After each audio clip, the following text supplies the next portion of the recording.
this is a nothing. Yes, did they play perfect? No, they still win. Yes. What are you doing if the Celtics win the championship? If the Celtics win championship, I might break my sobriety. I might act up. We did it! You got him. All the way. Celtics versus Heat. Celtics in what? 4. Celtics versus Knicks. Celtics in 4. You got Celtics in 4? Hell yeah. Use a vocab word from a couple years ago. It's mind-boggling.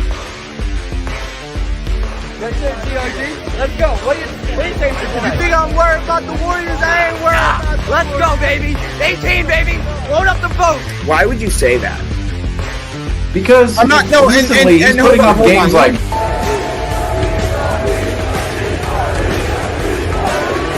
Above our head for the players. Literally right now. But I think when Marcus, especially Marcus, when he got traded, I think that was a wake-up call.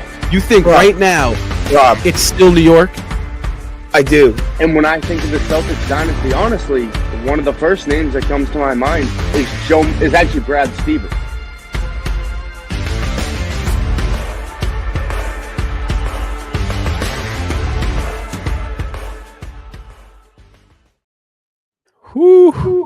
It's a good one. It's a good one, guys. What's going on, everybody? Welcome back into yet another Celtics Talk Weekly post-game show. I am your host, Rob Haytayan. Join with me are my three co-hosts. You know these guys by now: Nick, Franco, Andrew Quinn, and Seamus Zarlingo. Guys, the Boston Celtics take a commanding 2-0 series lead over the Orlando Magic in a 109-100 win at the TD Garden tonight, guys. Obviously, no Jayson Tatum, missing his first career playoff game, 114 in a row for JT before missing tonight's game. However, with no Jayson Tatum came the Jaylen Brown show. Brown obviously popping off tonight alongside Kristaps Porzingis, guys.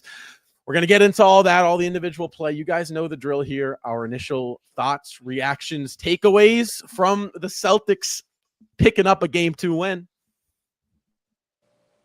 Can we I don't even know what to say about the series when it comes down to the physicality of it, because you're not going to see this type of matchup throughout the rest of the playoffs. It feels like the Celtics have the Orlando Magic's number, and the Orlando Magic understand that, but they're not going to leave this series quietly. So we're going to see the series continue to be physical like it was today. We saw Kristaps Porzingis leaving with a battle scar, looking like Kratos from God of War, just with the big old line of blood down the face.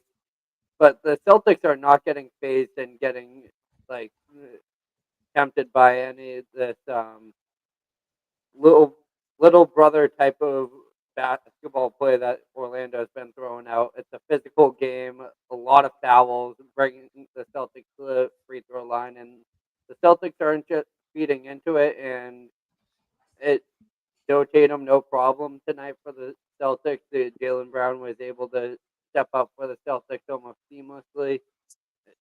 Those questions about the knee were answered during Game 1, but tonight was much more of a comforting game to watch about when concerned about the knee. So just getting out of this series healthy is the main goal for the Celtics at this point.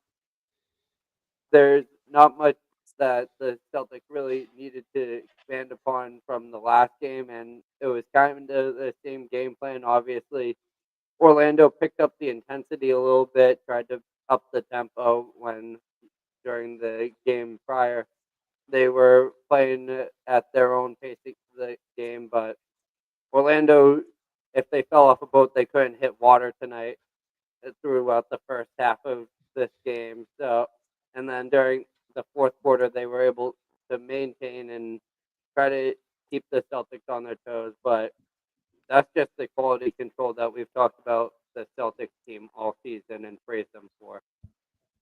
Well, out of all the playoff series so far, this one might be the most physical, and it might be the most grinded out series, because tonight, although the Celtics controlled for most of the game, just felt like the Magic were creeping up there on the doorstep pretty well the whole game.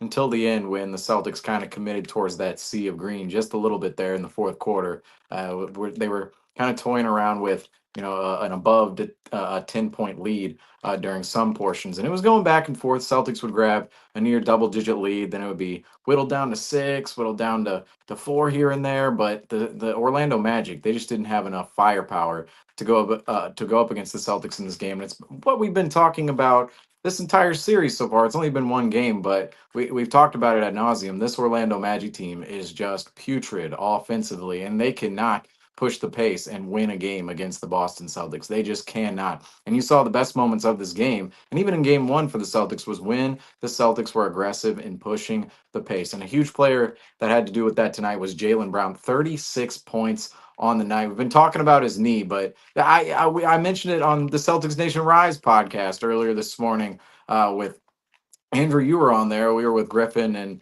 and David, and we were talking about, well, this could be the best case scenario for Jaylen Brown getting some of his sea legs under him and getting some rhythm under his feet, coming back from that knee injury. He missed nearly 2 weeks and then comes back in game one, looks a little stiff here and there, but in game two, came out. There were some slow moments, but otherwise he was just aggressive. He was driving the paint. He was getting after in transition, coming up with deflections, and he's easily, I mean, I guess we don't spoil it on top of the screen anymore immediately, but I'll spoil it. I mean, Jaylen Brown, he's going to be our player spotlight later in this show because Jaylen Brown was just everything and more for the Celtics tonight, in a night where they needed it from him. Jayson Tatum not in the lineup, and Jaylen Brown takes the torch away from Tatum and comes up with a 36-point performance, and he is the clear leader and the catalyst of what the Celtics were able to do out on the floor and what they were able to do well in particular, and that was creating turnovers, running in transition,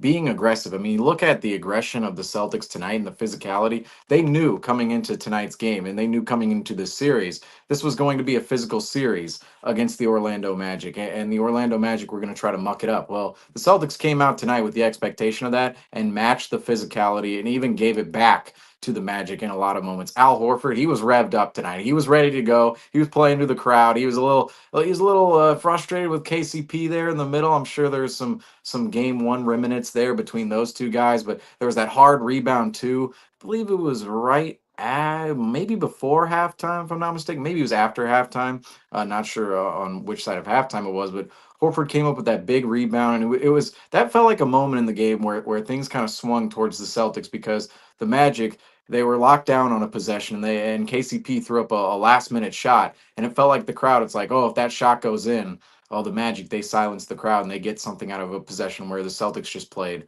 hard the whole time. Instead, KCP misses the corner three. 3 guys go up for a rebound. 2 of them are Magic players. One of them is Al Horford, and guess who got the ball? It was Al Horford, and he was absolutely phenomenal in being aggressive tonight. And we see throughout the regular season, I mean, come on, he's not playing like this in December. We got to remember next December, next November, Al Horford is a different animal come April, May, and June. He was phenomenal for the C's tonight. And of course, so was Jaylen Brown, and just keeping on the attack, being aggressive, being physical. And that was the name of the game for the C's tonight, other than just running in transition, pushing the pace within this game as well. And you see, it was a relatively low scoring game. Once again, 109 to 100. Congrats to the Orlando Magic for reaching 100 exactly. I mean, exactly 100. I mean, come on. That's like, it feels like a joke, right? It's like, oh, they're not going to reach 100 during the series. And they're like, watch us. We're going to exactly 100. That's what the Orlando Magic did tonight. But you saw it. They just, quite frankly, the Magic don't have enough firepower. Their shooting is utterly horrendous. And it just feels like the Celtics are going to outshoot them in every game this year. Because, I mean, in the first half, I will say they were outshooting the Celtics both from a makes perspective and just field goals. And that's, again, the name of the game for the Magic in this series is they need more field goal attempts than the Celtics. Now, they were doing that early on, but and throughout the game, I would say it fell off. Now, it ended nearly even. The Magic did take a couple more field goals than the Celtics, but it ended nearly even in that regard. But that's where the Magic, they have to gain that advantage, and the Celtics can keep it close. I think the Celtics are going to be able to outshoot them for most of this series. And you see tonight, Orlando did shoot a little bit better than Boston. You see that 3-point percentage from Orlando, 24 0.1%. That is really the killer for the Magic. They are just trying to beat the Celtics threes with twos at some points in the game, and it just does not quite work out for Orlando. Another big aspect of this game tonight, though, 40, or sorry, not 40, the Celtics, they out rebounded the Magic tonight, and they were out rebounding the Magic at the end of the third, 46 to 31, 35 to 22 at halftime. And the rebounding, that kind of shows the physicality, as well as the 33 free throw attempts from the Celtics tonight. I don't know if I mentioned that already or not, but 33 free throw attempts for the Boston Celtics tonight. And that really, that stat right there, when you're getting to the line 33 times in a playoff game, I don't know if we've seen the Celtics get to the line 33 times all year, yet they get to the line 33 times tonight. They hit a good percentage of their free throws, and you see that plays a huge role within this game, especially when the Magic, they have to gain those extra possessions. Well, they're not doing it if last game the Celtics held the Magic to only 11 free throw attempts, and then tonight it's not even about holding the Magic to in any amount of free throw attempts. It's about going ahead and shooting 33 free throw attempts yourself if you're the Boston Celtics. And that's, looking at this game tonight, it's almost I don't want to say it's the same as game one. There were a lot of differences within the ball game, but some of the concepts within this series remain the same. And the Magic, they have to play at a slower pace against the Celtics team and try to muck up the game. And they're doing their best. They're doing their best at trying to execute that game plan, but you see in the end, it's not enough come fourth quarter against the Seas when, especially Jayson Tatum's out of the lineup. Jayson Tatum, this is where the Celtics, they're so deep. Tatum's out of the lineup. Brown comes about, and he just starts going off in this game. And you see the Celtics, that's where the options and the depth comes into play. Because the Magic, they didn't have Boncaro.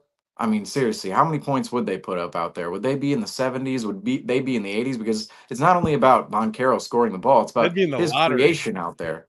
Yeah, exactly. It's about his creation for others out there as well, and that's just what the Magic do not have at this point in time. Is the creators the Celtics have, and we see it bears itself out in the end of these playoff games and just throughout this playoff game, and that's what we see tonight. The Celtics, they outshoot the Magic from three by a little bit there. Some of the possessions are a little bit the same, but the Celtics have the free throw advantage. They have the rebound advantage, and they're taking some of Orlando's strengths. Coming into the series, we thought Orlando, they have to get to the line, they have to rebound against the Celtics, and well, who wins those battles tonight? It's the Celtics. They win the rebounding battle, and Orlando, they lose the free throw battle. The Celtics win the free throw battle against Orlando, and that is taking away from Orlando's strength. And it's why the Celtics now find themselves up 2-0 in what feels like an easy 2-0 right now, even though the two games very physical for the Seas, and I'm sure they'll feel it later on, but 2-0, cannot complain about it. Feels very, I like, in the past we've gone up 2-0 in first round series and it was like, whew, whoa, it's like, oh, we just went up 2-0 on the Bucks. Like, that was grinded out physical. Oh, we went up 2-0 on the Sixers. That was grinded out physical.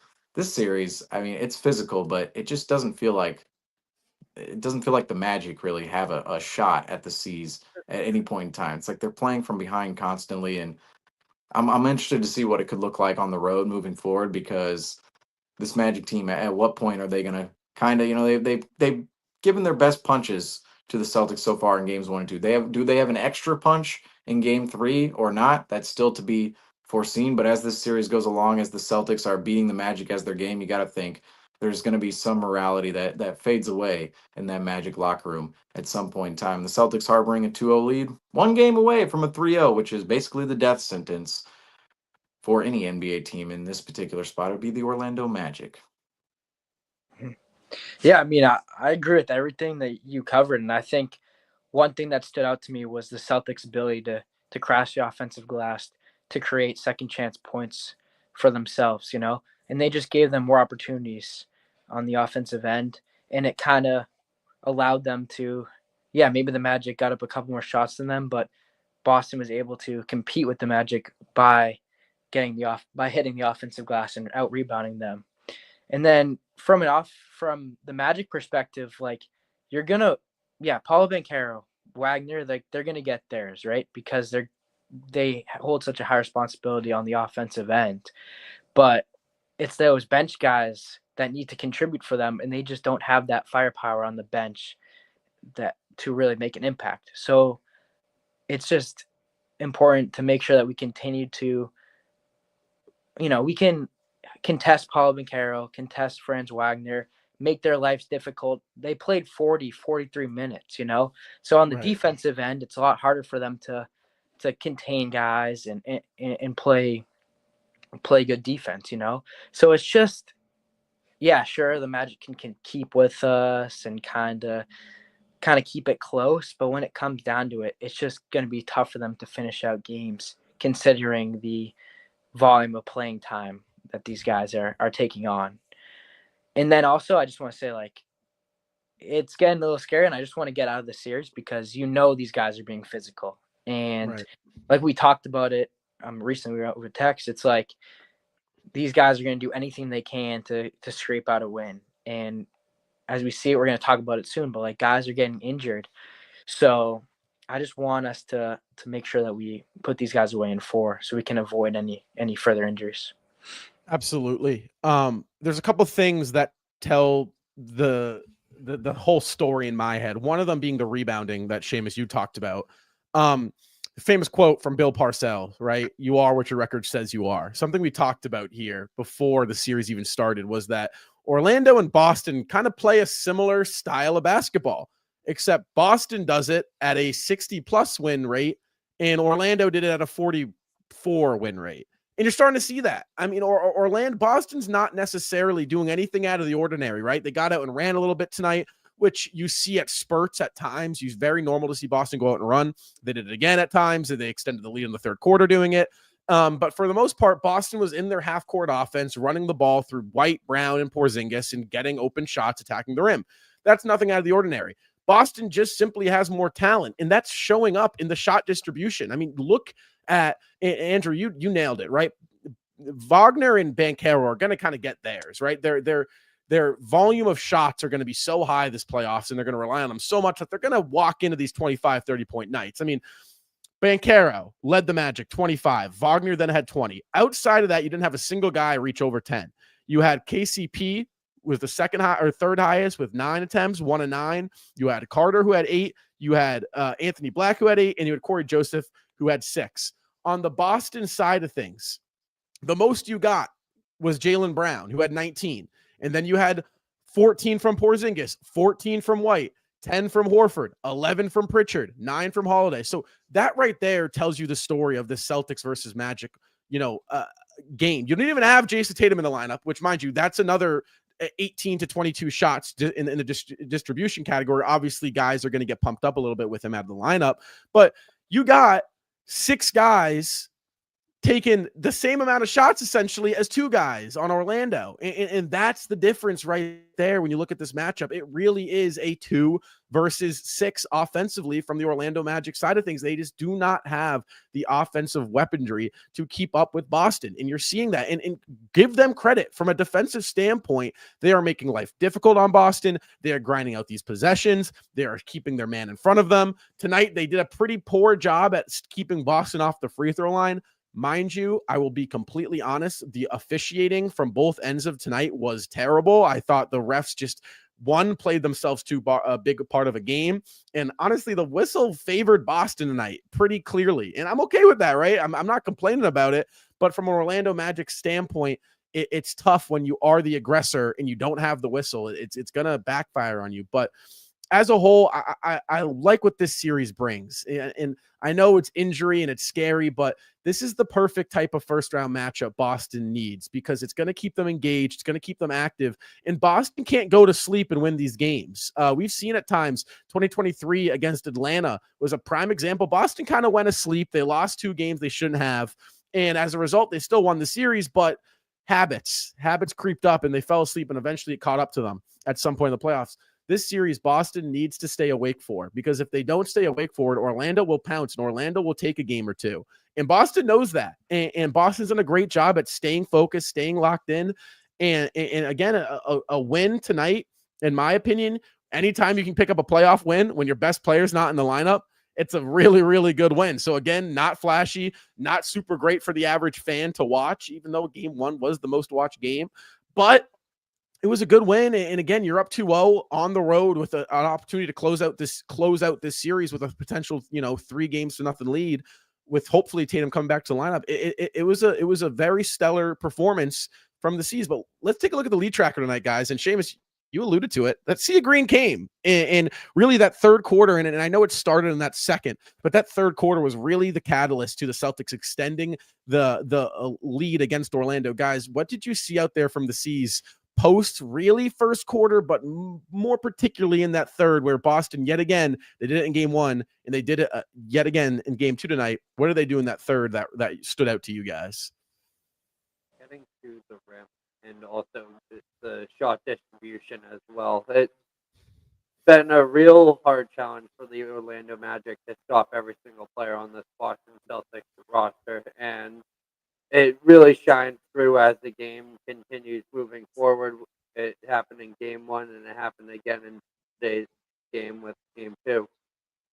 The Celtics are getting into a flow state throughout the first half of the game, starting to get a few people engaged, and then once the second half comes around, you start seeing this team moving as a fluent, coherent unit that the Orlando Magic are having a very hard time matching up with. The Celtics are doing a great job of matchup hunting throughout this series. Kristaps Porzingis has been absolutely dominant within that category when those switches happened off the screen, and he's ending up lined up against Anthony Black or even a Cole Anthony or a Gary Harris. And I'll take that matchup any day of the week. And also, it seems like you're seeing the Orlando Magic starting to rely a lot more on their bench players, and the Celtics are really taking full advantage of that whenever those rotations happen, making sure to have the right guy on the court to be able to take care of those mismatches. Having Corey Joseph out there on the court for the Orlando Magic is not a good sign for them if he's playing 23 minutes per game. And if you're having Kentavious Caldwell-Pope, who's supposed to be playing the villain in this series, only making 3 points in tonight's game. But it's just really just focusing in on taking care of each possession in and out, because I don't doubt that the Celtics can get up more shots than the Orlando Magic, but it's all about just making sure those quality looks are found and also creating a momentum stretch that Orlando can't match up with. And it seems like you're starting to see, especially when Orlando is starting to foul a lot more, which was visible during the first half and blatant during the second half. Some of the calls seem like it's just frustration out there, and a lot of the plays are the Orlando Magic not being in the right position, and the Celtics really just bullying Orlando and catching them doing things out of pure energy and not really in the state of mind of making a basketball play. And it's apparent on like the rebounds tonight. You'll see players for the Magic. A good example was Goga Batadze, when he was wrapped up with Luke Cornett and Kristaps Porzingis when that injury happened. It seems like Orlando just doesn't have an answer for the size of the Boston Celtics down low. Yeah, in that third quarter, I would say the two things that stuck out. Number one, Jaylen Brown scored 13 of his 36 points in that third quarter, and he was perfect from anywhere. He was perfect from the field. 5 of 5 from the field, 2 of 2 from 3. And speaking of the three-point ball, that is the quarter in which the Celtics outshot the Magic. Now you see, well, that third quarter, 11 of 21 for the Magic in that third quarter, 12 of 20 for the Celtics. So pretty close there in terms of attempts and makes. But you look at the three-point shooting, and that's where the Celtics really outshot the Magic. 5 of 12 from three in that third quarter from the C's, 1 of 7 for Orlando. So you look at the field goals, they look close, but then you look at the 3-pointers, and yeah, the Orlando Magic only 1 of 7. The Boston Celtics 5 of 12, and then Orlando, they got themselves to the free throw line once. The Celtics 4 times, but the Celtics missed 2 free throws as well. And just mentioning 2 other players in that quarter, Porzingis and Derek White, they both had 5 points, and they both shot 2 of 4 from the floor in that third. But I think just from an eye test perspective and not just looking at the numbers, Franco, I have to agree with you. It was the getting to the basket part in which opened up the entire offense for the Celtics, whether it was themselves getting themselves to the line or finishing at the rim for 2.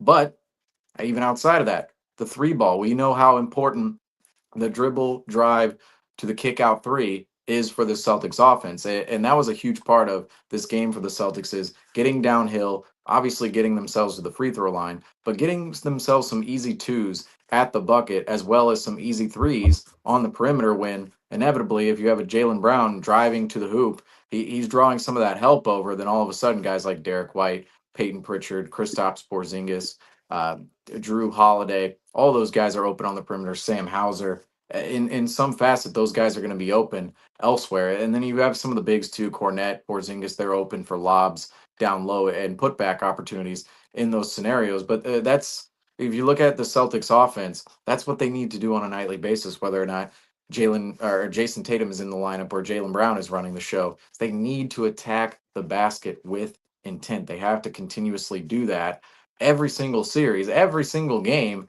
And tonight in that third quarter, I thought they did that particularly well. And I thought they did that well throughout the night. And that's what created some of the great numbers for the Celtics on the night. And speaking of really the third quarter, when the Celtics went ahead and started that sea of green run, obviously there were some bites taken out of it later in the game, but it felt like it kind of, the Jaylen Brown, he tends to be the energy shifter. And that's when it felt like the energy shifted, was in that third quarter when the Magic, you saw their lead. I shouldn't say the Magic's lead, but the discrepancy between the Magic and the Celtics, when we saw that, extend for the Celtics, it felt like the game was shifting just a little bit. And Orlando, they were playing more from behind than going back and forth with the C's. It felt like they were trying to catch up. And at that point, when you see a team like the Magic trying to catch up, I believe it was, I don't know, we had 3 interviews in 20 hours the other day. I don't remember who said it. I believe it was Ryan Kaminsky, but he was basically saying how the Orlando Magic, they're like a running team in football. And I don't have, it was either Ryan Kaminsky, it could have been It was Philip Kaminsky. Rossman, It was right? It was Kaminsky. okay. I was like, I don't Yeah, want to give him credit. It was Philip, but either no, it was or, I'm Kaminsky. sure they're Yeah. nice guys anyway. But regardless, he was saying, well, the Magic are like a running football team where if you have a team who runs the ball prolifically, if they're down by 2 touchdowns versus a passing team, right? It's like, it's going to be really hard for that running team to come back if they're continuously handing off the ball, getting 4 yards per play, and just methodically going down the field in order to come back in that game to get a touchdown. When the other team, they're that quick pass offense that, they're throwing the ball over the top and they can get quick yards, quick points. And that's what this series does feel like. That comparison was spot on and perfect, because the Magic, once they went down in this game, particularly in that third quarter, felt like, oh yeah, here's the running football team, here's the rushing football team, here's the rushing oriented football team. That it's like, oh, you're down by 10 points right now. It's like, I don't see the Magic hitting enough shots down the stretch of these games. And Andrew, you brought up a brilliant point when it comes to the lineups. Is the Magic, their minutes at the end of these games, that does matter. People forget that in the game of basketball, you have to be in shape. And even if you are in shape, if you're playing 48 minutes versus some guys who are playing 30 minutes, that 48th minute is going to look a little bit different for yourself at 48 minutes versus somebody who's at 30 minutes. And that's what we're kind of seeing in this series, just a little bit with some of the minutes handed out. Because tonight, Andrew, you mentioned it, Wagner 40 minutes, Boncaro 43, and then on the Celtics, you have Brown with 41, but nobody else went over 40, and they were more so in the mid 30s. Derek White with 38, but you see, there's the Celtics. They have that depth within their lineup, and they're able to spread those minutes around, distribute those minutes a little bit better than the Magic, who are right now. I mean, they have to play these guys the minutes they are. It's not I wouldn't say it's a huge discrepancy, but it does matter in the end of these games, especially when you have a Magic team that's already at a disadvantage. When you add in that element to it, that they're going to be more tired at the end of the game than the Celtics.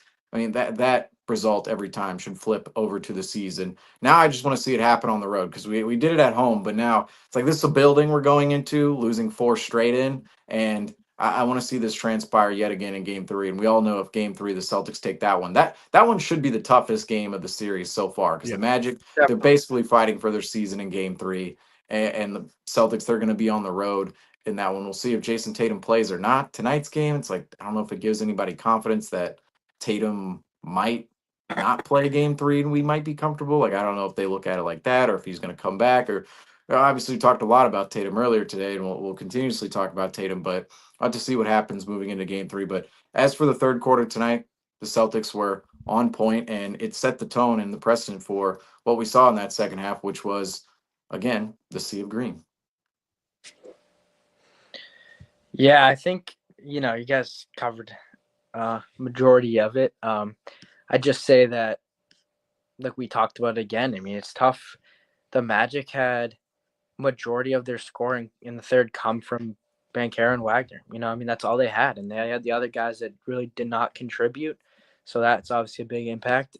And then I just think offensively, like we talked about, the Celtics able to adapt and attack the hoop and draw these fouls is just so imperative for the Celtics' success, and it just shows that they can beat you in any way. They can beat you at your own game. They can beat you at their game, and our ability, maybe we're not hitting our threes that we want, but during that stretch or whatever, but just our ability to attack, put pressure on them, and just continue to have collapses and kickouts. I mean, it was just a good offensive stretch for the Celtics, and we were able to get subs throughout that whole quarter, giving fresh legs to continue to apply pressure to the Magic.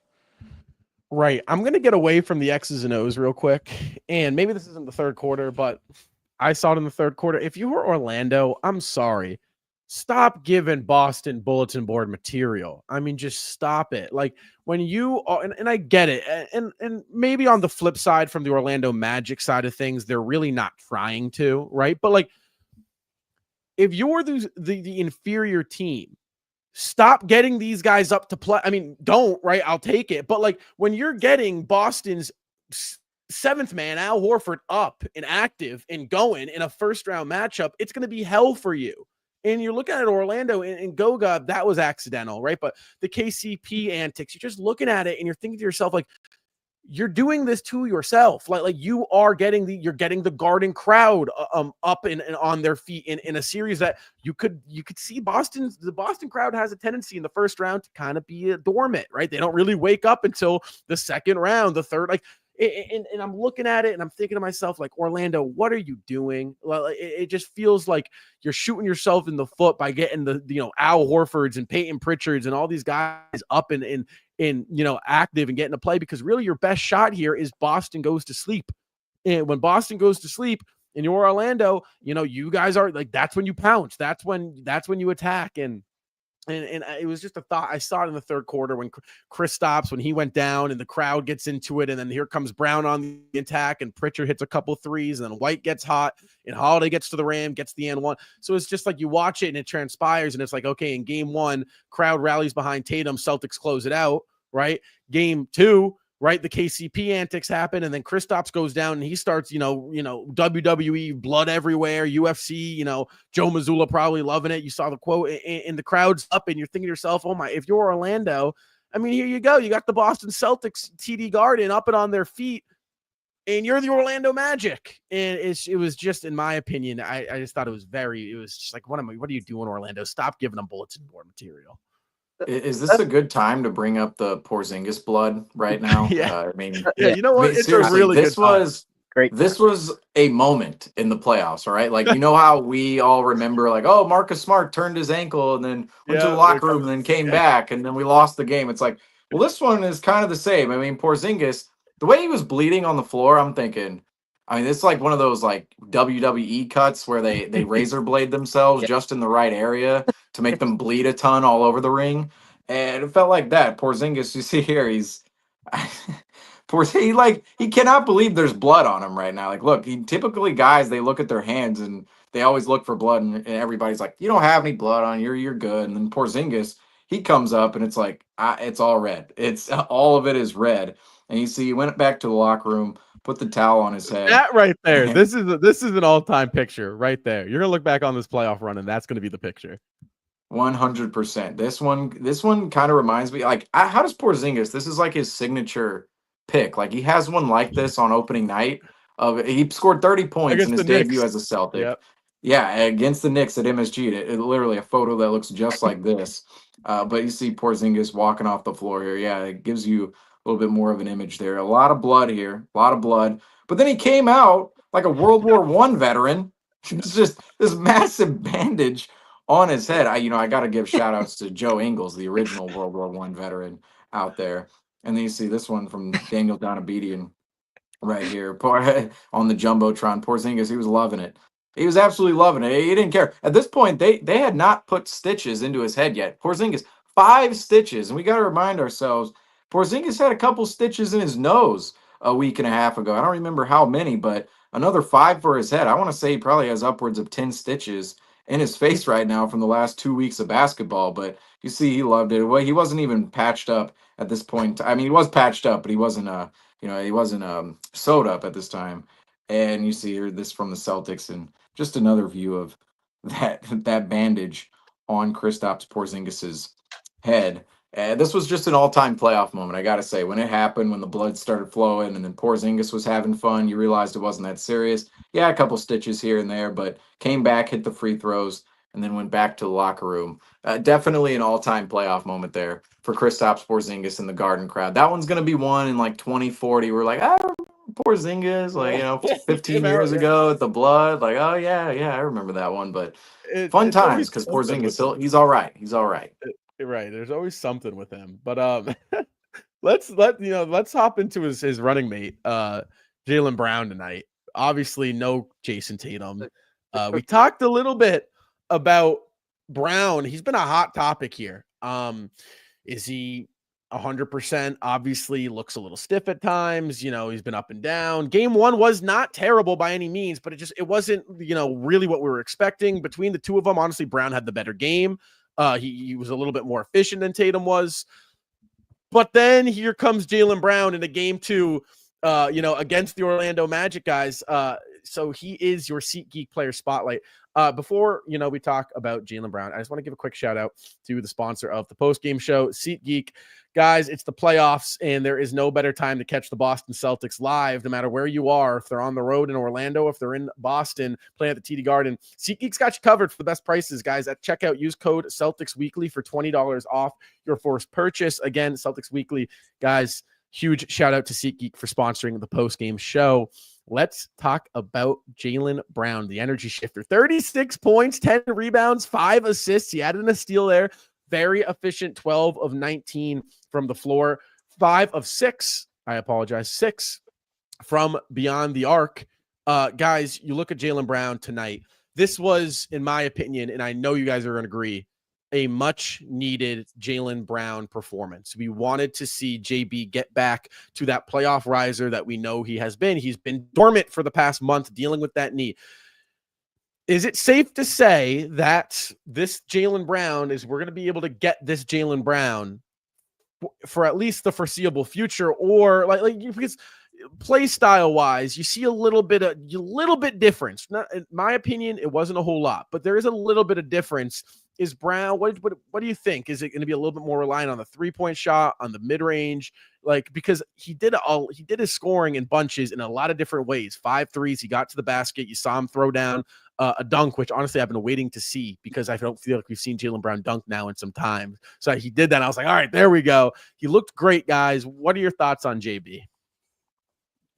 If you go through the wide assortment of playoff content we recorded over the past week or so, you'll find that we talk about how important Jaylen Brown is and how this injury is concerning to the Celtics and is a hindrance on the confidence in this team and going back to back. And is could be one of the deciding factors in if the Celtics will be able to accomplish that.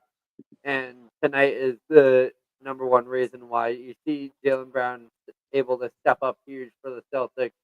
He was able to fill into that number one scoring option role and was really able to lock in when the Celtics needed him to the most during that second half when the Orlando Magic were bringing it into a closer bit of a game. We thought it was going to be more of a rock fight like it was in the first half, and you saw Jaylen Brown really just expand upon that Celtics lead and grow it. And I don't think that there's anything too concerning about this knee injury at this point after what we've seen in the past two games.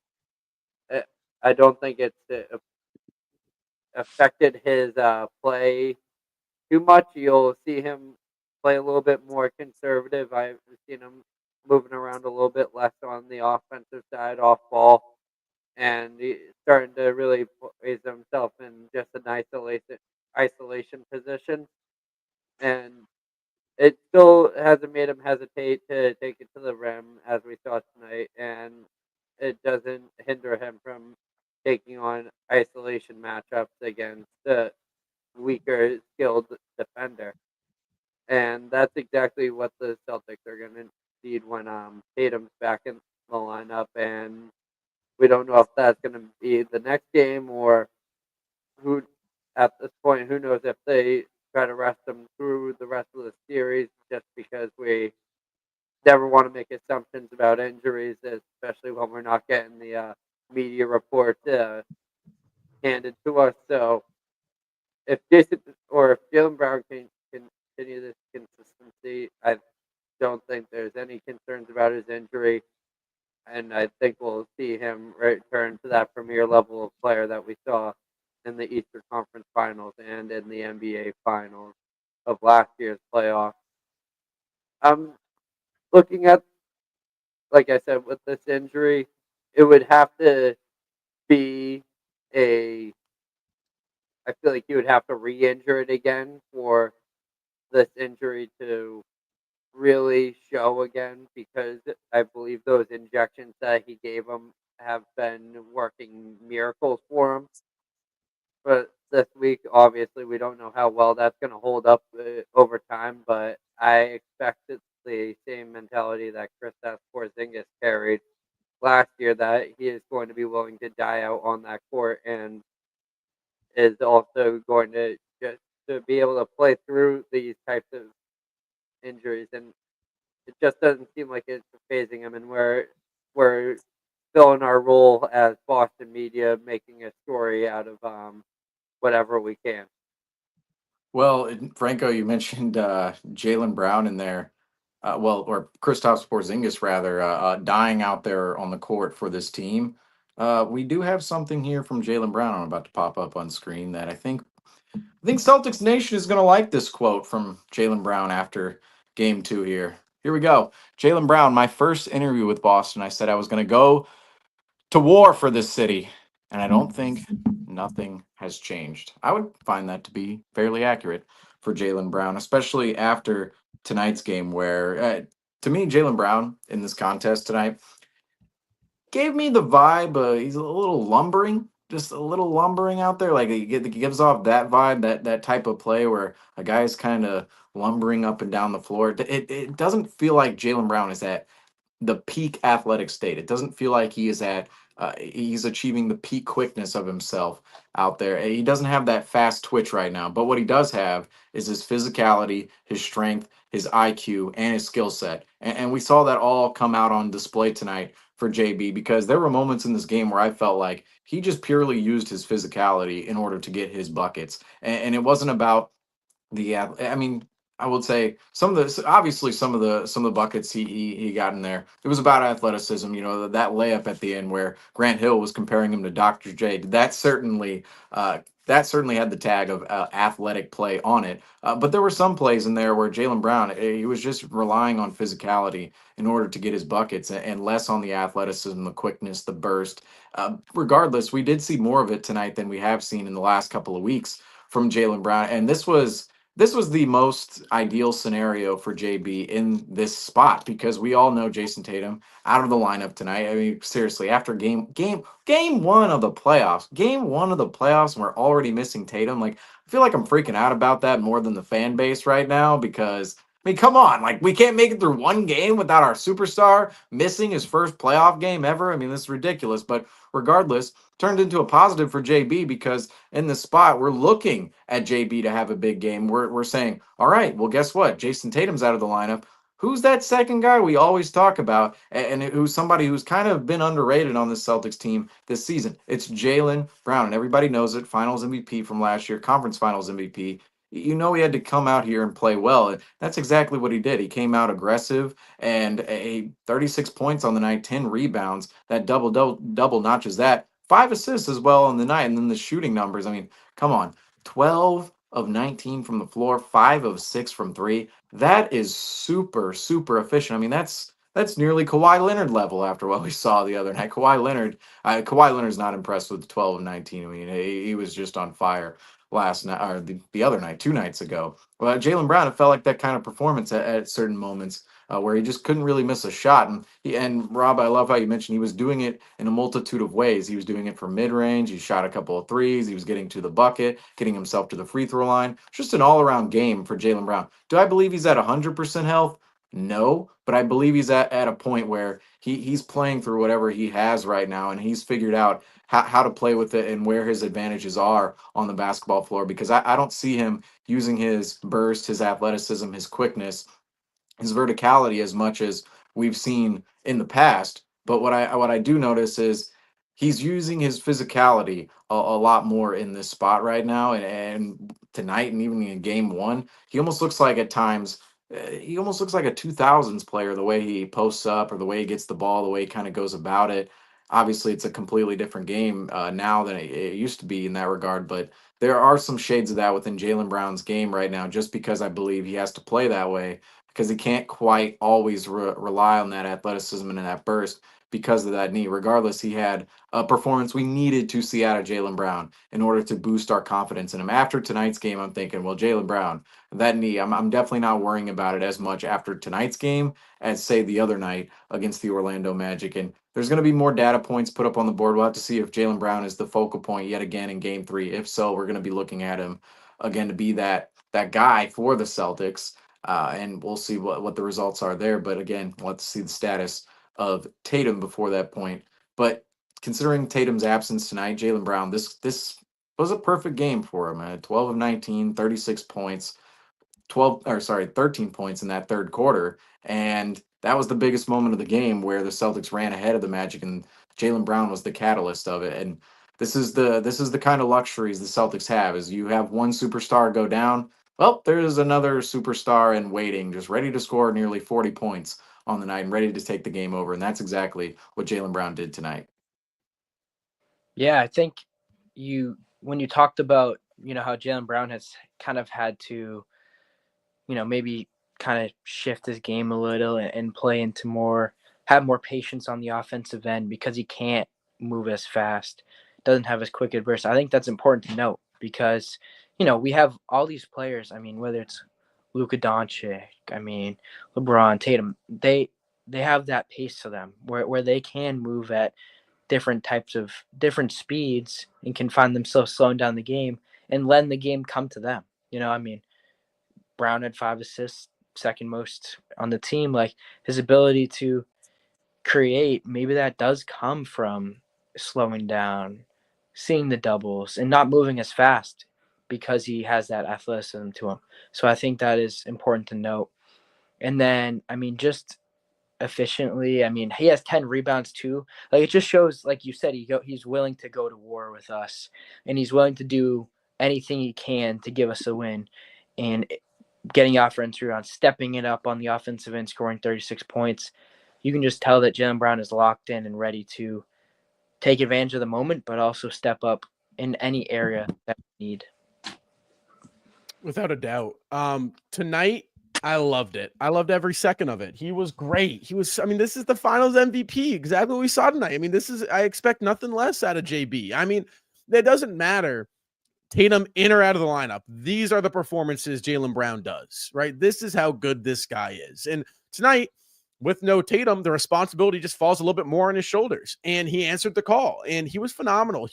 Without Jaylen Brown, Boston does not win this game tonight, and that's clear as day to me. He did it in a multitude of different ways. He was going to the rim. His shot was falling. He was getting to his midi. I mean, defensively, I liked what I saw. I didn't hate what I saw defensively, and that really is my biggest worry. Brown's offensive skill set is so high at this point between his physicality and being able to switch on to smaller guards and get points that way. His shot, when he's open, catch and shoot, I like it. When he's in the groove, his mid range, he's got one of the smoothest. Like, he can score offensively, right? Taking a step back with that athleticism. He's not just pure athleticism. Defensively, he is pure athleticism, right? That's what defense kind of is when you're out there. It's right. It's side to side movement. It's vertical movement. It's really all who's the most athletic and who's giving it the most, exuding the most energy.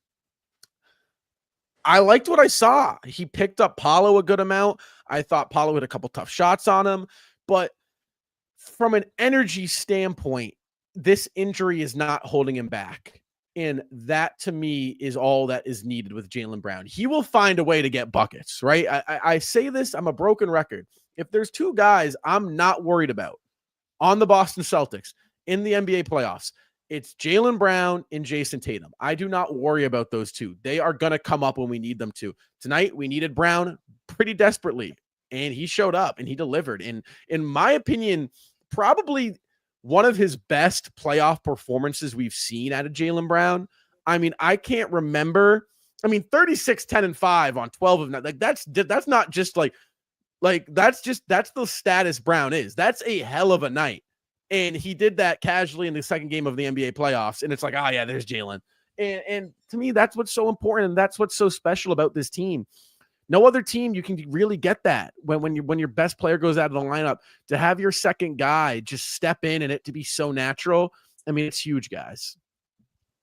I think it's demoralizing to the Orlando Magic. This was probably the game that Orlando had the best chance of pulling out one, and you could kind of see that they had that mentality going through this game. Is we can potentially win this one out. You saw, obviously, the playoff energy and intensity is different, but they were playing through the first minute until the very last, and it's challenging to see the Celtics really starting to struggle unless we do see them fall asleep. But when we first started off this show, I said I don't even know where to begin with this series and where to go from it, because I was just so perplexed, and the Celtics Talk Weekly word of the year, or our slogan, mind-boggling.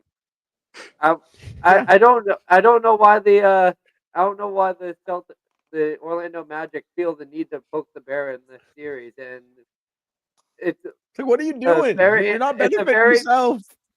Yeah, like, it's a confidence level that I have no idea what to compare it to. It's like seeing that shorter guy in the bar walking up to the bouncer, being like, "Hey, you can't kick me out of here. I'll stand up to you." And the bouncer's a 6'8" offensive lineman that's just back for the summer, and just tosses them out with one arm. But that's probably the best similarity I can draw to the Orlando Magic game. But I don't know what energy it would have to take for Orlando to switch over the momentum of the series, even by grabbing one game while they were down in Orlando. But the possibility of that happening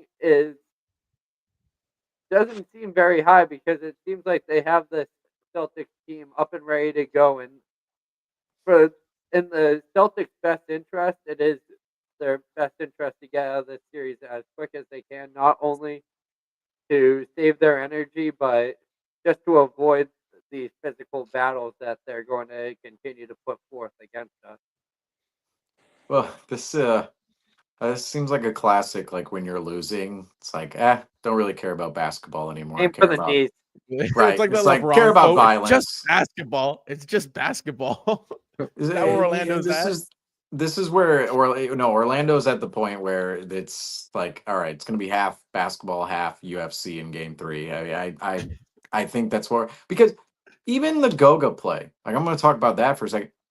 I'm not so certain that was accidental. Like it definitely looked accidental, but it's like, could there have been a little extra motion knowing Porzingis was there? I mean, they do have a history against each other. I was surprised everybody was immediately like, "Oh, it's accidental. It's accidental." It's like, these guys do have a history against each other. Obviously, he probably wasn't meaning to make them bleed, but sometimes you have guys out there on the court you don't like, and what happens? You Draymond Green flail all over the place, and my elbow, my arm, his Goga head. plays Like it I off didn't mean every to. time, though.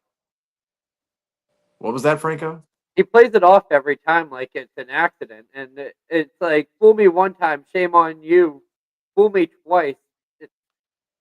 Well, there's with Draymond. There's no last season there was no fooling because he literally choked out Rudy Gobert and then he literally punched Yusuf Nurkic. Yeah, and I mean, like he went about beyond Goga flailing even last year. Even earlier this season with Goga. But I'd agree. It seemed like Goga. It seemed he whipped his elbow pretty hard, and I don't know. He didn't have a ball he was coming down with. He didn't have anything. So I don't know. That's what I'm saying. The ball was like on the other side of him, and he like came down like the opposite way. Yeah. And I could see how like you're going up for a ball and you don't get it and you don't come down with it, and you kind of like you come down a little weirdly, but it's like, hey, he kind of turned and hit him. Like he kind of like, I feel like there could have been some extra effort there, and there could have been some, play it off acting. And these guys, let's face it, when a guy is flailing, it's like the whole point is to make it look unintentional. And it's like, did Goga, did he achieve his goal in that? Like he kind of did make it look unintentional if it actually was intentional. But I mean, regardless, they had the history there. Maybe a little bit more history now. I know people are going to find that unintentional, but again, that'll be a moment later on in time. As for the general chippiness in this series, you can tell Al Horford, first of all, Al Horford does not get riled up all the time. I mean, seriously, you don't see Al Horford all the time get riled up. But when there was some antics earlier, KCP kind of ran into Al Horford, and both of them fall to the ground. And KCP, he kind of fell to the ground in a way of like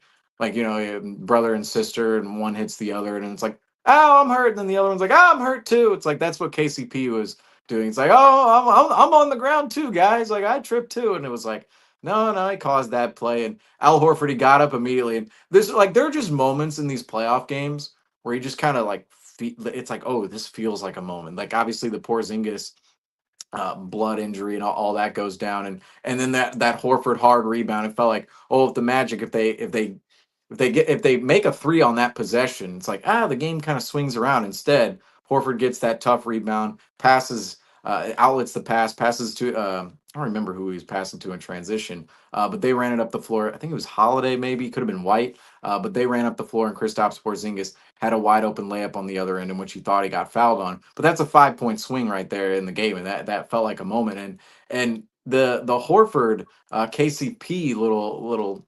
It wasn't necessarily a tie up there because they never really got close to each other, but obviously they hit each other, fell down. But then Horford gets up. He gets up, and you feel like, oh, Horford, he's about to go run over to KCP. And then just Horford's veteran self comes out, and he goes, nope, I'm not going over there. The calm comes out now. Drew Holiday. Hey, give Drew Holiday his flowers, too. Drew Holiday and Joe Mazzulla. Joe Mazzulla, I'm surprised he didn't push Horford over to him. Like, I don't know what. Go hit him in the face. It just feels like Joe Mazzulla after game one, what we saw. It's like, I'm surprised he didn't push Horford over there. But the real moment afterwards was when Horford, he walks away from the whole crowd by himself, and everybody's kind of in the middle there, breaking it up, like players are coming, everybody's breaking it up. And then Horford kind of walks out the back door of the crowd and the scrum in the middle of the floor. He just kind of walks around, walks near the basket, walks towards the free throw line, then kind of walks towards the corner.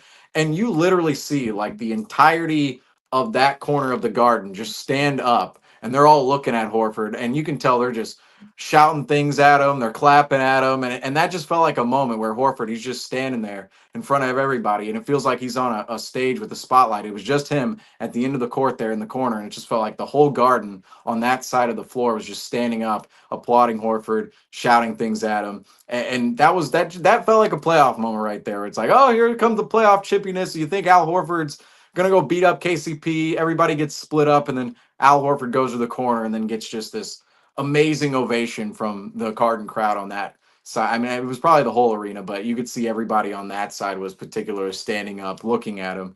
And that was just an awesome moment within this game. And hopefully, moving forward, I don't want to see things like the Porzingis thing again, where guys are getting injured, there's blood flying. But hey, that's what we want to see for the playoffs. We want to see some chippiness. If there's blood involved, so be it. You don't want to see that in its entirety, but if it has to happen, and it's like Porzingis, where he's totally fine afterwards, gets a couple of stitches, kind of just to put a Band-Aid over it, literally, for Porzingis, it's all right. It's the playoffs. This is the name of the game. It's physicality, it's chippiness. And when one team realizes they can't score and they have to muck up the game, and they're failing at doing that as well. They're doing it and they're failing at bringing Right. out a win from that.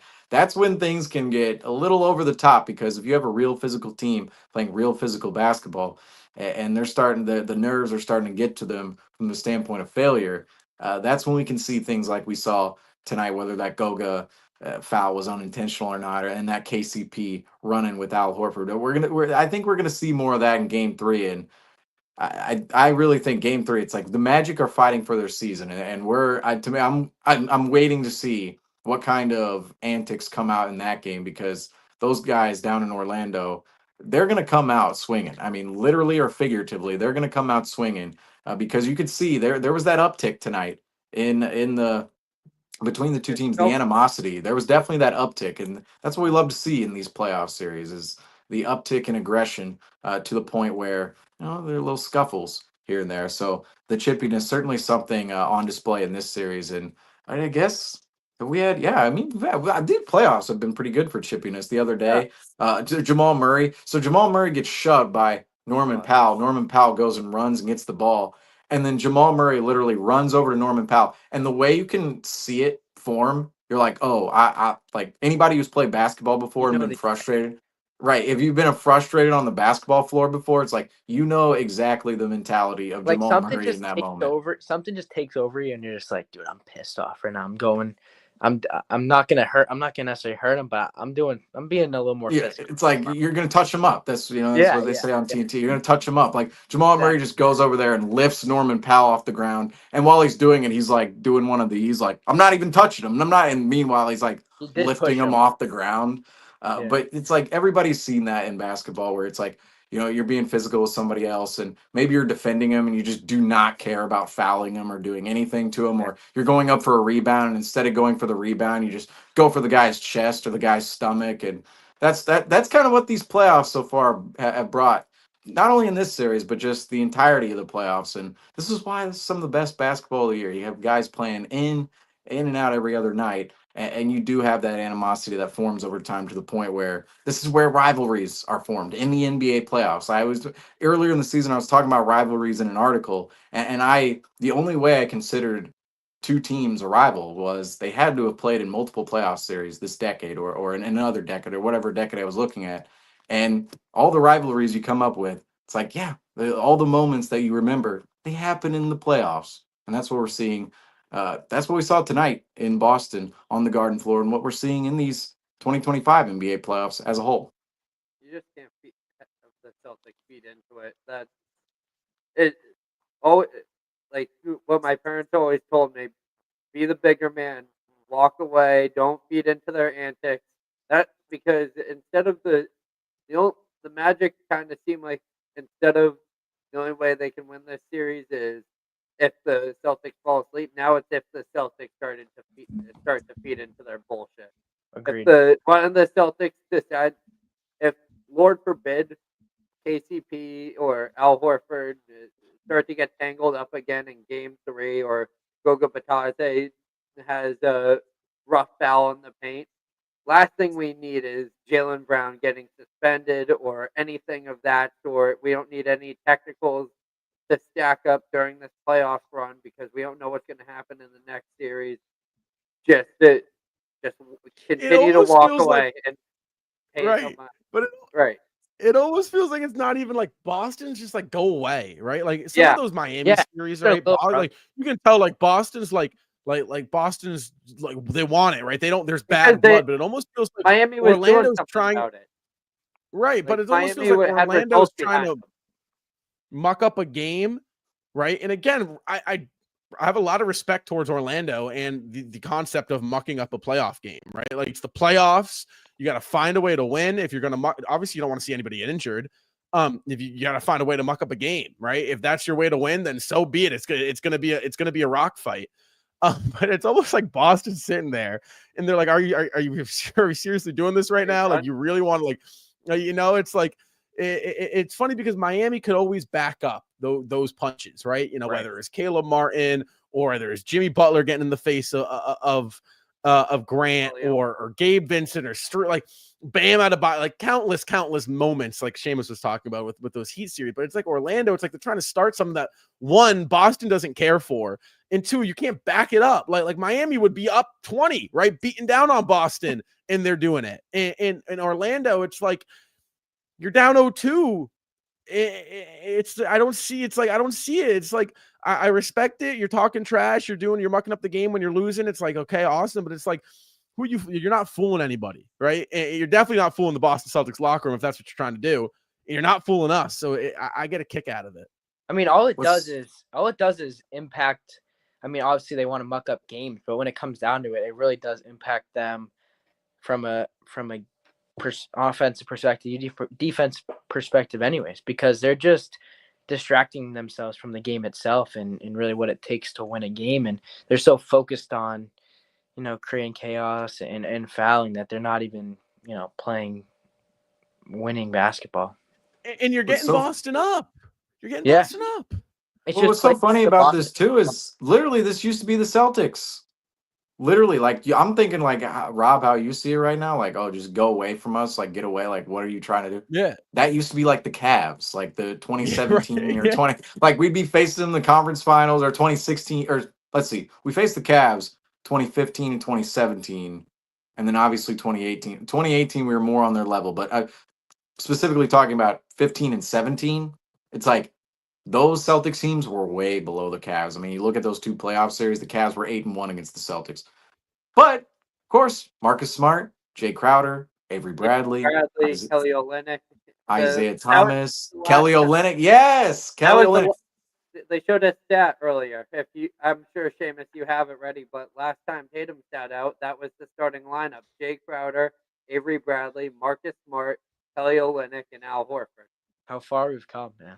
Jeez. And that was probably Game 5 of the 2017 Eastern Conference Final. So those series, though, the Celtics, there was some physicality in there, and it felt like the Cavs and LeBron, like that season, whether it was 2016-17 or all the way back in 2015, it was kind of like, okay, get off us. We're trying to go face Golden State right now, and it's like we just have to get by you pesky Celtics. Like Kelly Olynyk literally separated Kevin Love's shoulder in 2015 and put him out the rest of the playoffs. Like, that is another level. Like, imagine if Al Horford falls on his face and like gets a 3-week concussion. It's like, do you know how? Like KCP, I guess he was feeling some of the like from the Boston fans tonight. KCP was public enemy number one after the whole Tatum incident. Whether or not like it's like is it accidental? Is it not? Like it's physical basketball.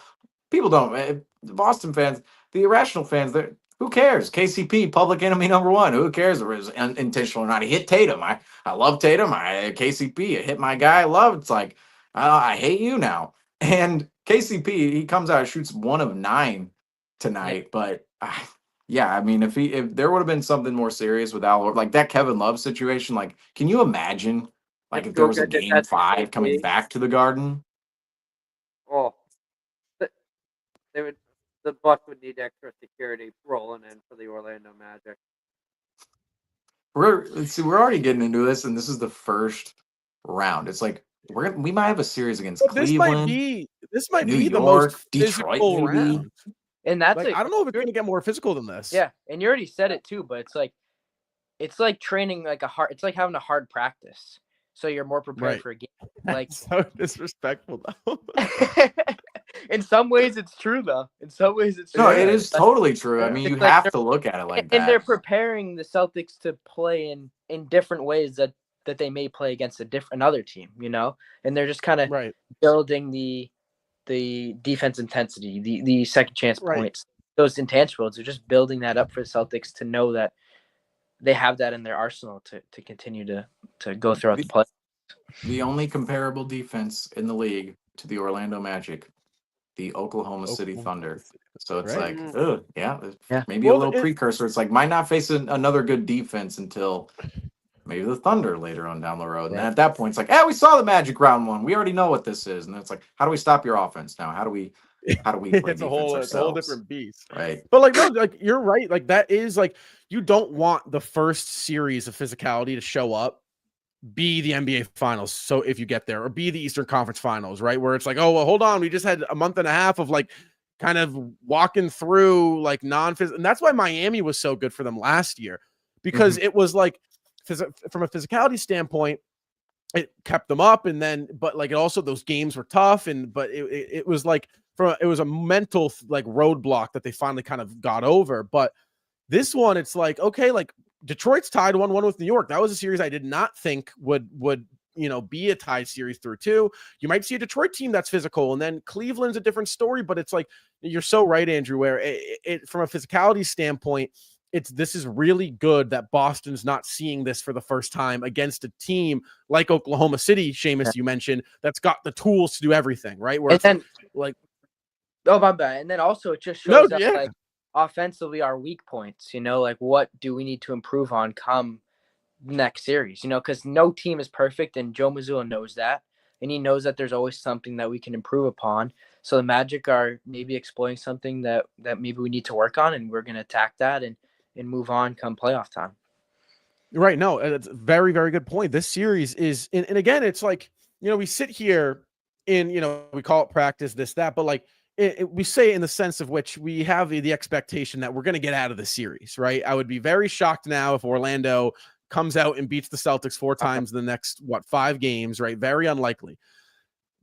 Does not, right? We only won by 9 tonight, right? Not saying Orlando can't take game 3 back at their place. We don't know, right? I mean, offensively, you from a shooting standpoint, you usually shoot much better in your home gym. So you might see guys like KCP and Corey Joseph and Anthony Black kind of spark alive once they're home. But from the trajectory, this series is going to be really, really good for Boston to go back to from a game planning standpoint too. That's a phenomenal point, because Orlando has done some awesome stuff defensively. I mean, they really have. I mean, Derek White wasn't a super efficient night. Porzingis, while he did have 20 points, Porzingis kind of struggled a little bit at times getting his baskets. So it has been a physical 2 games, and honestly, credit to Orlando. I've been very impressed with what they've shown us defensively against, in my opinion, the league's best, the toughest offense to defend we've seen since the Kevin Durant Warriors. Like, that's what they're up against right now, and they're doing as good of a job as I've seen really any team do in the playoffs now for 5 series in which we've seen. I mean, they're really standing out to me this series in terms of what they bring defensively. So without a doubt, very impressed. Well, Rob, you mentioned the Kevin Durant Warriors. Let's just throw this up real quick, because that is a good segue into this particular tweet, because the Boston Celtics, they are all about setting history this season. Even though this season we felt 500 going back and forth. A lot of historical marks the Celtics hit this season, and they do it yet again in the NBA playoffs. Most wins in a 25-game span. You see 23 for the 2000 and 2002 Lakers. And so these are just multiple years going back to back to back. But you see the 2002 Lakers on there, 88-90 Detroit Pistons, 17-18 Golden State. So there's the Kevin Durant Warriors reference right there. Also 2016-17 Golden State, 21 wins, most wins in a 25-game span in the NBA playoffs. And you have 2 of the 3-peat Chicago teams, one 1996-97, and then 90-92. And remember, these go over multiple seasons. But you see here, the Celtics, well, I'll just point this out. I'm reading the tweet here at the top. So they've played 25 playoff games since the night they went down 0-3 to the Miami Heat. They've won 21 of them. So the Celtics 21-4 in those 25 playoff games since going down 0-3 to the Miami Heat is what Sean Grandy says in this tweet. But I want to point out, look at all the teams on this list. 2000, 2002 Lakers, championships, repeat within that span. 88 to 90 Detroit Pistons, 2 titles in that span in 89 and 90. 17-18 Golden State Warriors. I mean, you see the 16-17 span on there, then the 17-18 one. Both those teams, title winning teams. 90 to 92 Chicago, three-peat between, or I should say, yeah, two titles between that time frame right there. Obviously, that's the first of the three-peat. And then 96, 97, 2 titles again. Then 86, 87 Boston, you have the 86 title. Unfortunately, 87, the Celtics weren't able to pull it out. But all of these teams right here, the Lakers, the Pistons, the Warriors, the old Celtics, the Bulls, and the Warriors again, they've all won the title or multiple titles in the span of winning all these playoff games. Not in a row, but out of 25 playoff games. Kind of a weird stat. So I guess I don't know who found this stat. I mean, obviously Sean Grandy is presenting it to us here on this tweet, but I don't know where he gets some of these stats. I mean, for real, like 20 most wins in a 25 game span in the NBA playoffs, and 23 to 25 Boston. They are on that list, 21-4, the mark for the Boston Celtics. That is wildly impressive because you look at, there's a lot of championships within that, and even the Celtics, looking at last year, obviously resulting in a championship. But we'll have to see this year if that comes about once again. Obviously, the Celtics will be shifting that record a bit as the moments move on. But in terms of the last 25 playoff games, the Celtics, they've only lost 4 of them. 4. I'm trying to think here. So it'd be Game 7 against Miami, Game 2 against Miami, Game 2 against Cleveland, and Game 4 against the Dallas Mavericks. Those are the 4 games. Every single other playoff game, 21 of them, the Celtics won. So Celtics setting some historical marks once again. Kind of a stat you pull out of midair just to, kind of throw like, oh, look how impressive the Celtics are. It's kind of one it's like ESPN. It's like, how can we find one of the best stats for LeBron and put it out there? It's like, we do that for the Celtics here on this program. They would have won 5 series before they lost 1, according to that. Well, they have. Yeah. They essentially have. I mean, like, 4 last year. We're going to do it again right here. Right. Like, that's what's so, like, in Seamus, you mentioned it, like, mostly all those teams on that list go on to win multiple championships. So it's like from a game planning standpoint, and I guess this gets a little out of the Orlando Magic series, right? Which I hate to do because we still are in the middle of the first round series with 2 more games to win. But this is a core, right? Because again, so what, 3 of those wins. So they're 18-3 playoff record now, updated with this core.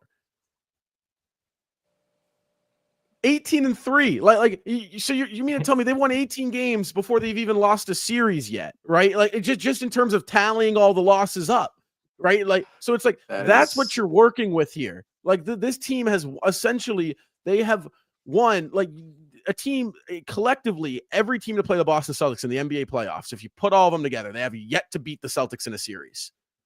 It's like, that's the beast we're talking about here with the Celtics team. Obviously, we have to wait and see, right? But, if you're going to question the Celtics team, maybe stop yourself and rethink it, because this team could potentially be gearing up now, and already 2 games in, for a ridiculous run. I'm just sitting here kind of thinking about it from, if you're sitting in the shoes of, say, the Magic or a team you're facing next time, it's like, dude, it's just a daunting task to be like, oh, we got to play the Celtics next game. It's just demoralizing. And it just shows how successful the Celtics have been, and they're just a matchup nightmare. And I mean, you just got to look at it from the other team's shoes. It's like, damn. You almost have to feel a little bad. Seriously, I don't feel bad for these other teams. No, they could work harder in the offseason. Yeah, exactly. We were there at one point. True. We never faced we faced the Warriors in 2022. Never faced the Kevin Durant Warriors in a playoff series. But those Cavs teams back then, I mean, Kyrie, Kevin Love, LeBron, you had Amon Shumpert and J.R. Smith we and had the Tristan little guy. Thompson. And The little guy. remember 2017, though, it's like we had him for 2 games. 2 games. And then, miraculously, we won game 3 in Cleveland. And then game 4. Game 4 looked like for a while. It's like, can the Celtics actually pull this out like 2-2? Could we think about making the finals? And then it was like, no, Kyrie Irving, he turns his ankle and then he comes back and has that Marcus Smart moment, but he actually performs and wins the game for the Cavs. So it's like these teams right now, it's like it's ebbs and flows. One day will be the like 2021. What am I talking about? 2021, we're on the other side of this series. We're facing the Nets.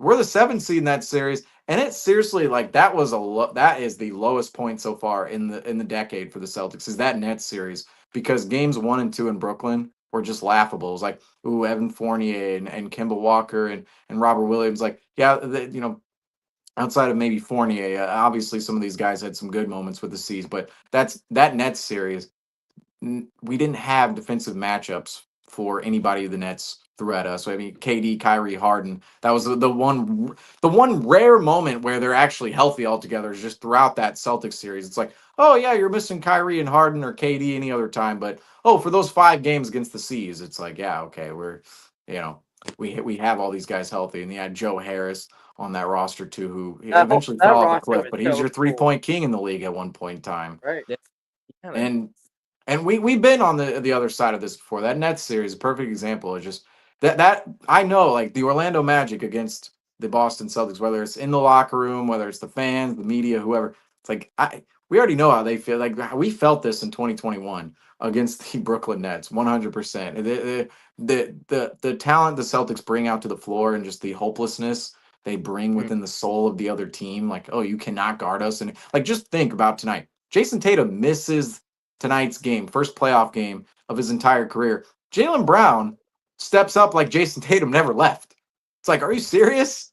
Like Jaylen Brown seriously just stepped up like I'll just beat Tatum tonight. That's basically what Jaylen Brown did. And it's like, from the Magic perspective, it's like, how are we supposed to grab a game or even the series? How do you even think about grabbing the series when the Celtics' best player is out and you still see their second best players like, he's going for 36 tonight. And you see in game 1, it's like Derek White, he has 30. And we've been here before. It was against KD, Kyrie, and Harden, unfortunately.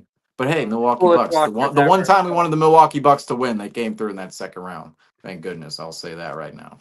Those Nets teams were my favorite time to play 2K. I will say that. Yeah. When you can put Blake Griffin and DeAndre Jordan on the court with Kyrie, LaMarcus Aldridge. Harden.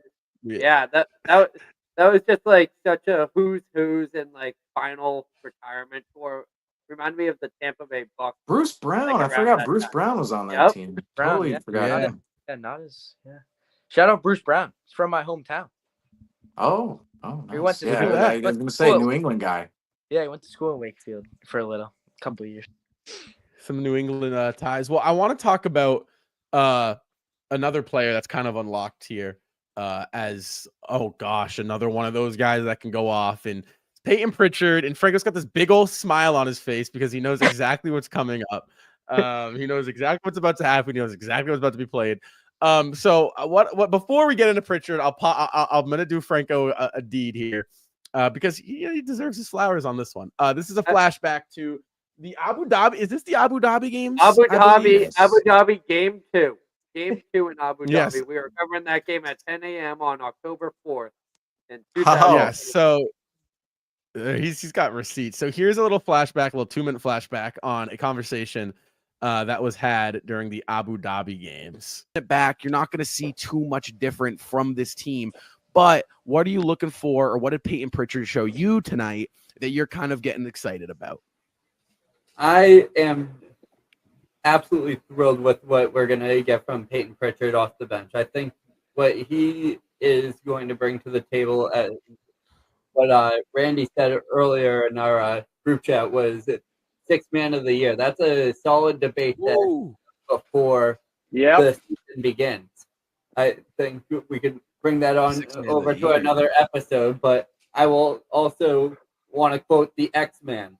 I am against preseason athletics, particularly basketball, but any excuse to push Peyton Pritchard agendas, I am here for.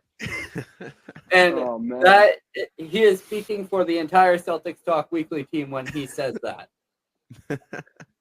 I mean, I believe what he can bring in isolation scoring, being the playmaker, and we've seen him go from just being able to be that spark plug, but being able to contribute in the other factors, being able to pick up on the little things. That was one of the knocks on him in the earlier years of his career was, will he be able to do more on the defensive side? Is he going to continue to be a defensive liability? He is one of the most peskiest on-ball defenders I've seen on the team, other than Drew and Derek and JB. I think that he's going to do a great job as growing as a two-way player, and I think the sky's the limit for him. I hate to say that I'm right, but I love to say it at the same time. And that what I said during that Abu Dhabi preseason game is anytime you've seen a Celtics Talk Weekly post-game show pop up during this regular season, that has pretty much been the manuscript for every single time that he has won the SeatGeek Player of the Game.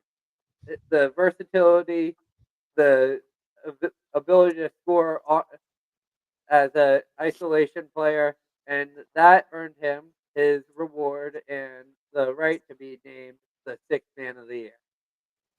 I mean, what a call.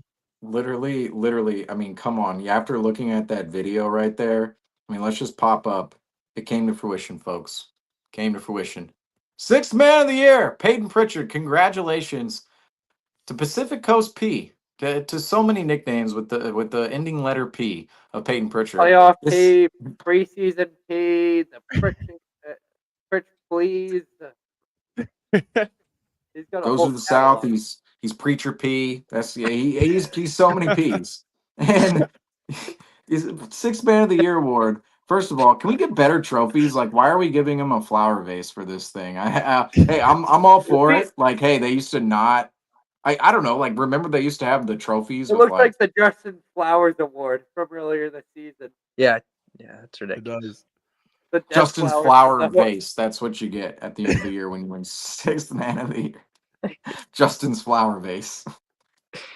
Hey, I mean, he needs the vase for all the flowers he got this season. That's what I'm saying. From the hotel room. But you see Peyton Pritchard up on the Jumbotron right here. Brad Stevens clapping. And then sorry, forgive me for the I don't know who the guy is in the middle. I'm sure an NBA representative. I'm sure he's very prominent. I'm giving the guy in the middle a shout out, but I don't know his name. But I don't know. But we got Brad Stevens. Shout out Blue Suit Man. Blue suit guy from the NBA. The NBA front office, that's where he's from. I mean, the NBA front office guy. And it's not Keith Smith and Trevor Lane, unfortunately. But hey, Peyton Pritchard, Sixth Man of the Year award. That is certainly an accomplishment for Peyton Pritchard. And Franco, that clip right there, I mean, have we had a more foreshadowing clip in our entire existence here at Celtics Talk Weekly? I don't know. I don't know if somebody has ever thrown out something like that and been when I called that we were going to face the Orlando Magic when Rob downloaded the Orlando Magic theme song into our playlist and we played. That's off the record, though. That's off the record. That the cameras were off there. No proof. Proof. Do we still have the proof that? matters? The proof matters. You know, I feel bad. Well, first of all, let's give Justin Lowe a shout out right now because I feel bad. Earlier this season, there was a post game where Justin made a certain prediction about the next game. It was like it was between the So we had a Kings game, and then we had a Pelicans game, and then the Raptors game. And then I think we had another post game. I mean, obviously we had more post games after that, but I don't remember which game it was. But Justin predicted something and said something the last post game, and then we came on the next one. He's like, "Oh, I said that last one." I was like, "Oh no, you got to say it on camera."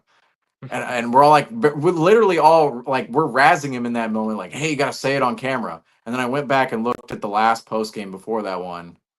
and he 100% said it on camera. And then the next show, we're all like, "You didn't say it on camera. Your prediction, you didn't say it." Oh, and then you literally said it on camera. So like the proof is important. I will say it's like we have so many videos and clips out here. It's like we're on record for a lot of things here this season. I'll say We are that. on the record for a lot of things. I won't lie. I remember I thought I did not have this in the playbook.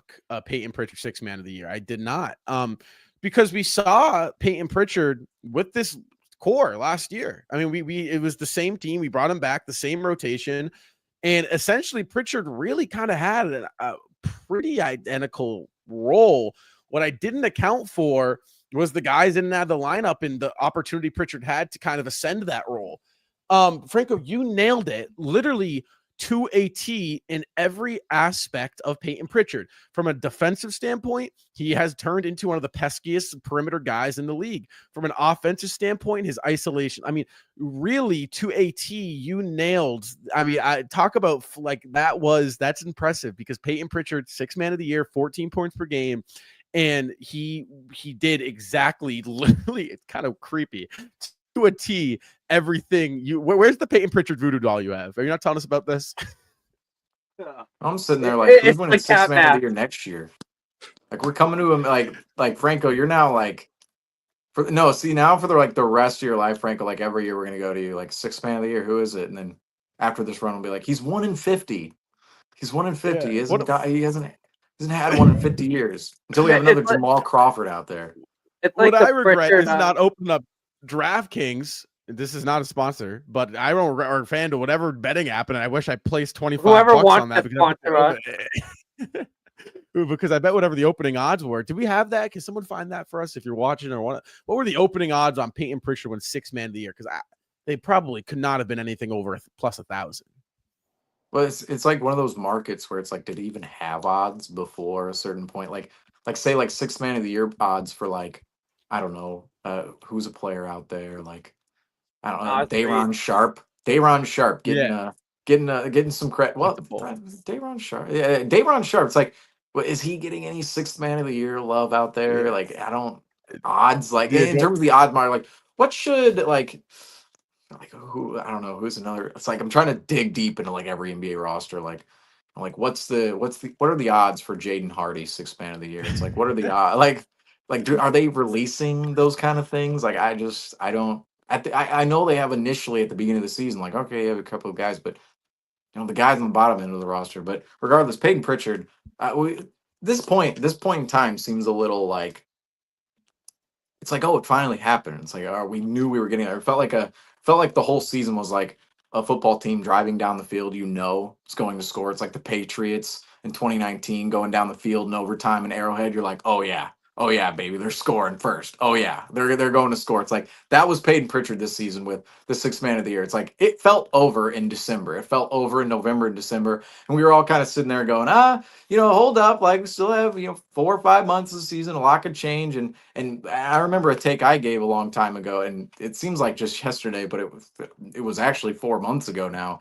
I remember saying, well, it's not so much about Peyton Pritchard's play as it is about others out there. It's like Naz Reid could have himself an awesome year. We saw Malik Beasley put himself in the conversation, and Tyler Jerome as well. And all those guys, like if they had great years, Peyton Pritchard could also have a great year. But hey, maybe some of these other guys, they're more important to their teams, or they put up better numbers in some aspects, and they come out with the award. But nobody off the bench. I mean, obviously Malik Beasley, just mentioned him. He rose up in those 6th man of the year standings and the odds as the season went along. However, it felt like it was over. Just looking at the odds markets alone, the entirety of the year, it was minus 1,000 and above for Peyton Pritchard pretty well all year long after December, and we just finally to the date in which he actually wins the award now.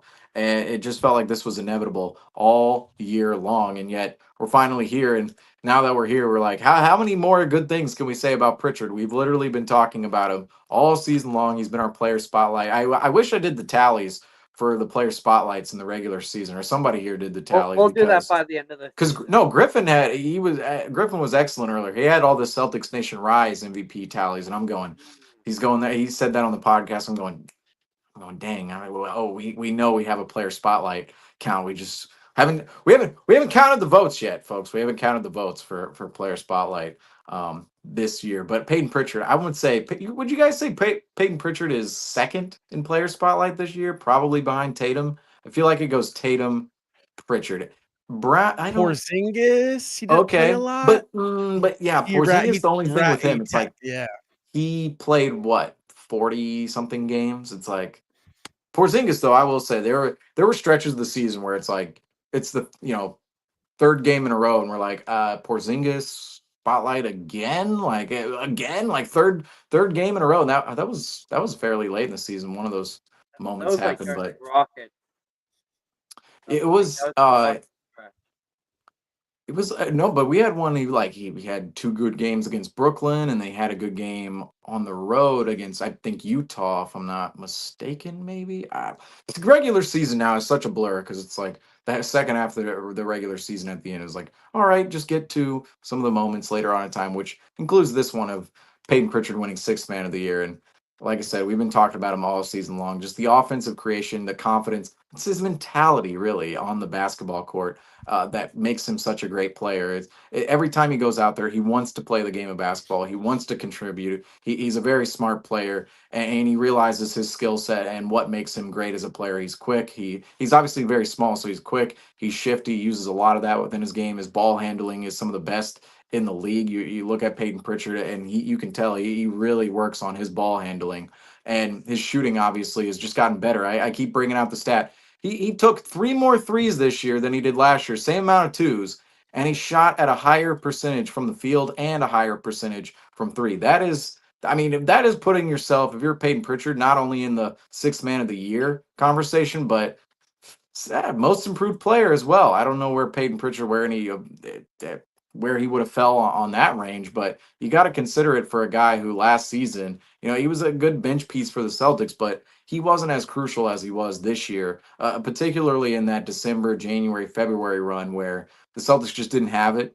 for most nights, and it would go on and off. But the one person you could rely on to come give you good ball every single night off the bench was Peyton Pritchard at 100%. And yes, there were some games in there. It's like 8 points, like 1 of 7, but those are really few and far between. Most nights, like, yeah, upwards of 15 points, sometimes 20 points, and being that efficient scorer off the bench. And not only that, a couple of moments tonight, just going back to this game, Peyton Pritchard, and not really involved in his sixth man of the year season, but just the playoff run. There were a couple of moments he was switched on to Paulo Banchero tonight.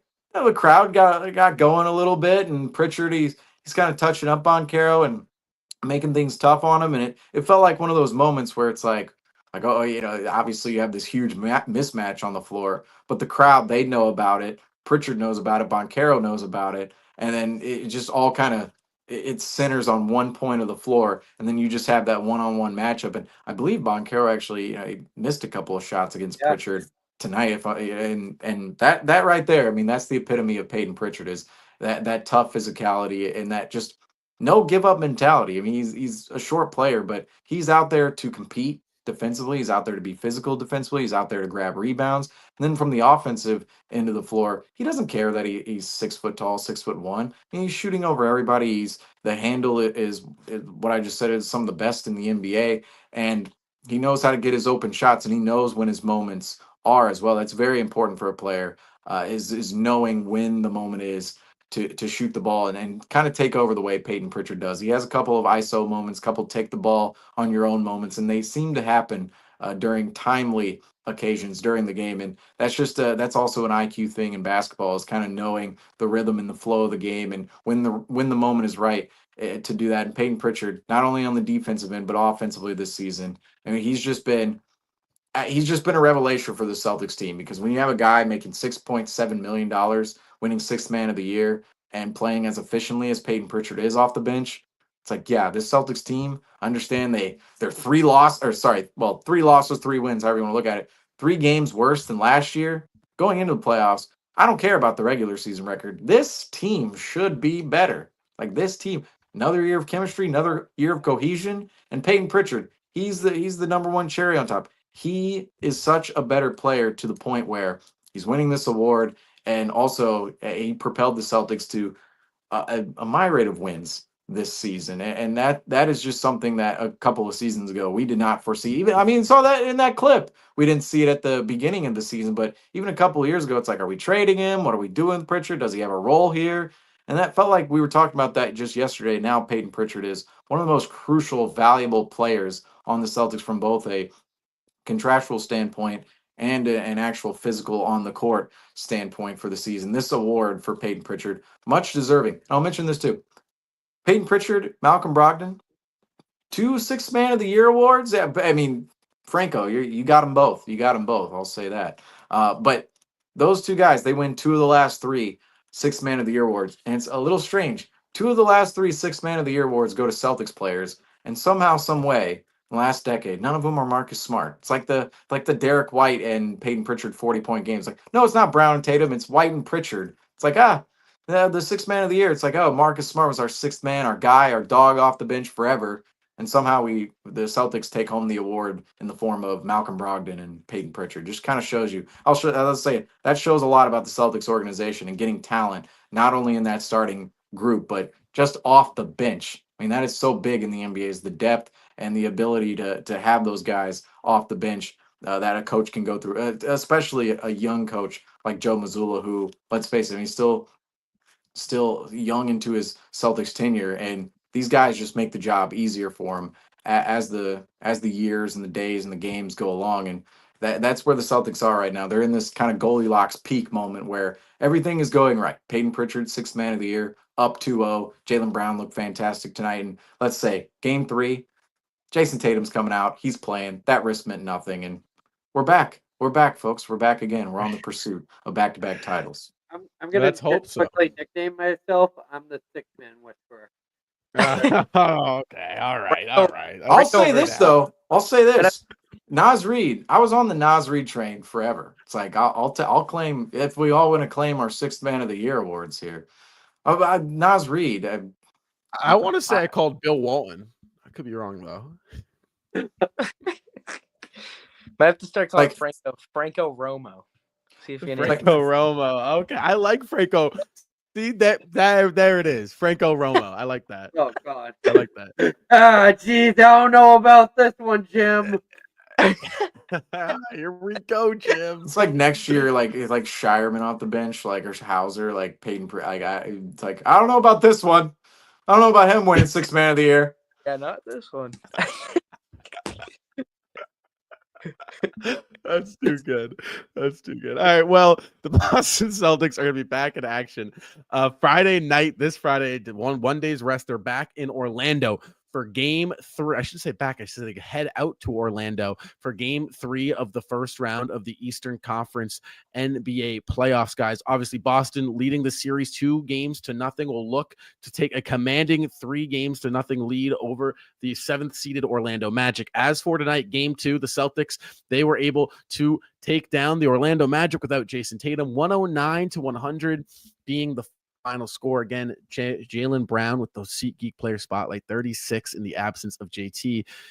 Guys, do we cue the Orlando? Are we cueing the Orlando Magic music or no? We're holding that one. No, off. we can't. Okay. No, we're gonna look in this series between the Magic and the Celtics. Like the Magic, let them do the antics, right? Like that's the theme. It's like you guys are with the antics and we're the professionals. Although I already know next round against the Knicks, the antics are gonna be at an all-time high.